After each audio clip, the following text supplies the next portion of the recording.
ஒரு ஜார் எடுத்து அதில் 1 ஸ்பூன் தனியா, 1 ஸ்பூன் சோம்பு, பட்டை, 2 லவங்கம் 4 சேர்த்துட்டு அது கூடவே ஒரு தக்காளி, ஒரு வெங்காயம், கொஞ்சம் துருவின தேங்காய் இதையும் சேர்த்துட்டு ஒரு 2 காஷ்மீரி சில்லி இதையும் சேர்த்துடலாம்.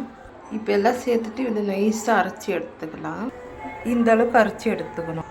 குக்கர் வச்சு அதில் எண்ணெய் சேர்த்துட்டு பட்டை, லவங்கம், ஏலக்காய், கஸ்தூரி மேத்தி சேர்த்துடலாம்.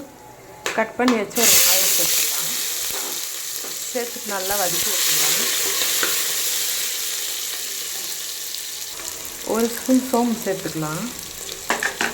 வெங்காயம் எல்லாம் நல்லா வதங்கட்டும். வெங்காயம் வதங்கிடுச்சு. இப்போ புதினா சேர்த்துக்கலாம்.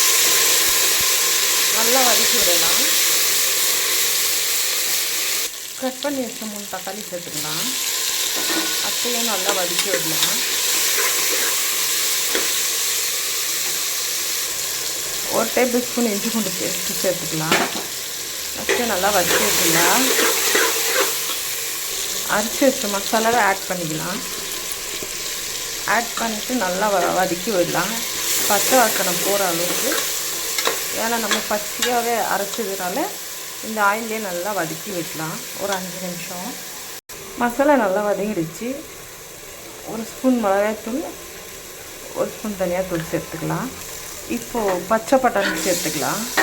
சேர்த்துட்டு நல்லா மிக்ஸ் பண்ணி விட்டுக்கலாம். 2 கிளாஸ் அரிசி சேர்த்துக்கலாம். இந்த கிளாஸில் 2 கிளாஸ் அரிசி சேர்த்துக்கிறேன். இப்போ 2வது கிளாஸ் அரிசி கழுவியாச்சு. இப்போ அதில் சேர்த்துக்கலாம். சேர்த்துட்டு இதே பாத்திரத்தில் அளந்து ஊற்றிக்கலாம் தண்ணி. அரிசி இந்த பாத்திரத்தில் எவ்வளோ இருந்துச்சோ அவ்வளோ தண்ணி சேர்த்துக்கலாம்.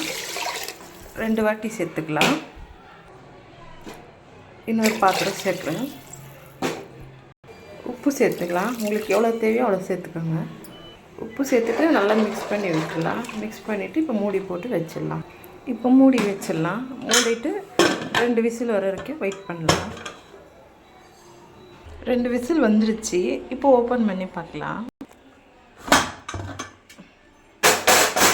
இப்போ நல்லா ரெடி ஆகிட்டு இருக்கு. என்னோடய ஸ்டைலில் தக்காளி சாதம் ரெடி ஆகிடுச்சு. பிடிச்சிருந்தா லைக் பண்ணுங்கள், ஷேர் பண்ணுங்கள், கமெண்ட் பண்ணுங்கள். என்னோடய சேனலுக்கு சப்போர்ட் பண்ணுங்கள். தேங்க்யூ.